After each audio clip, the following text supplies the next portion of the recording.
This is Selma Schimmel, and you are looking live at the great city of Chicago, which is once again playing host to the American Society of Clinical Oncology, ASCO. This is ASCO's 49th annual meeting, and this year's theme could not be more appropriate: Building Bridges to Conquer Cancer.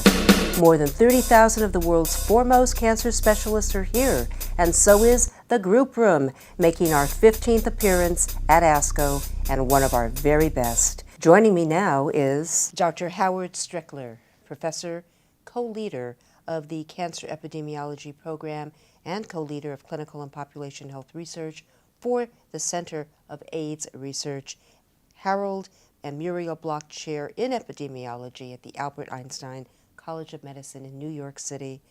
Hello, Dr. Strickler. Thanks for making time to join us today. Pleasure.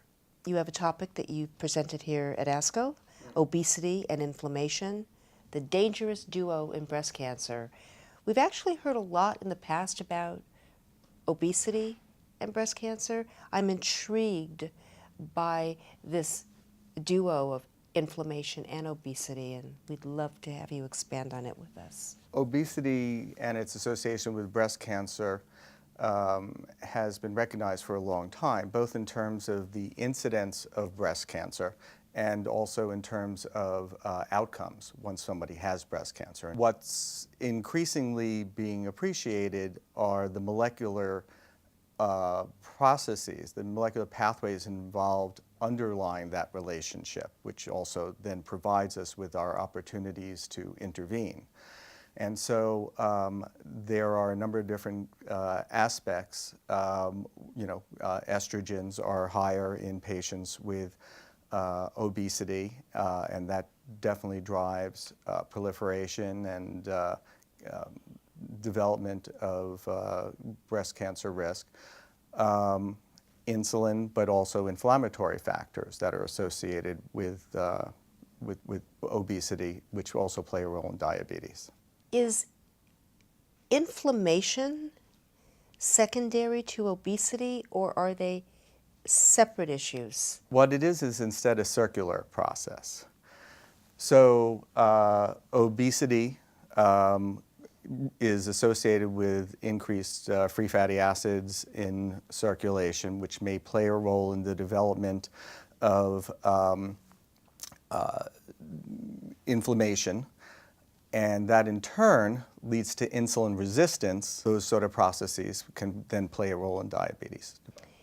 So what is the takeaway message from what your research shows, both for clinicians, but what do patients need to know? The useful part of this research is that there is both things that we can probably do pharmacologically to reduce risk of cancer and maybe reduce its recurrence once it occurs, but there's also stuff that patients can do themselves.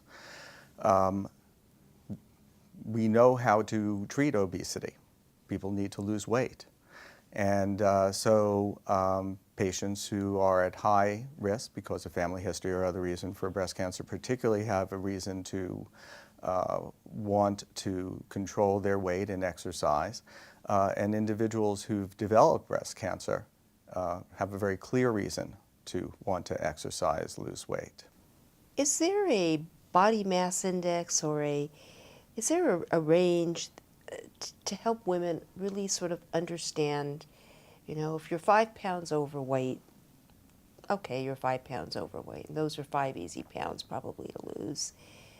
But at what point do you, as an epidemiologist, really begin to get concerned when you look at this sort of scale of where we get into that danger zone as women and our weight? Mortality is associated with weight in sort of a U-shaped sort of way. So being extraordinarily thin is considered high risk for mortality.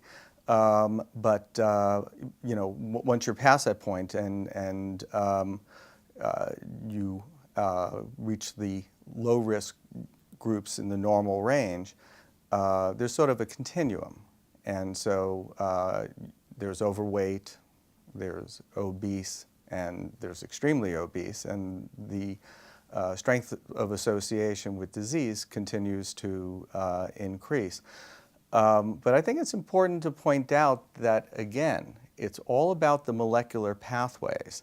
And so just because you're thin people can get diabetes too. Thin people can have these metabolic changes and have all of those factors that relate to increased risk of breast cancer. Conversely, and maybe this isn't the most, the health message here gets a little bit more complicated because there's also something called healthy obesity. Not everyone who's healthy necessarily has these changes in the molecular pathway. And so whether we are heading towards a world where we need to individualize care, there's a lot of reasons to lose weight. And, so as a broad population-based approach. And I understand you can have many issues and not be obese, but when you speak about obesity, how many pounds, what range in a woman do you define as obesity? There are standard approaches. In the simplest approach, they base it on the metric system, of course. And so, it's a matter of the relationship between weight and height. And so, we talk about in terms of what's called the body mass index. And so a range from 18.5 to 25 is lower, and then 25 to 30 is overweight, and then above 30 is obese. For our viewers who've maybe never even heard an epidemiologist speak, would you take a moment out to explain what is your specialty and how important the work you do and the data that you gather in your research correlates in oncology? So I'm what you would call perhaps a molecular epidemiologist. And laboratory scientists work with mouse models, they work with cell cultures and so on. Someone in my field is the one who translates that into, well, how does this relate to actual human patients? How does this relate to risk of disease in the human population? Just because something has an association in a worm model doesn't necessarily mean that when you look in humans that it actually has those same effects. So we develop studies that allow us to look at that and lead them into clinical trials very often.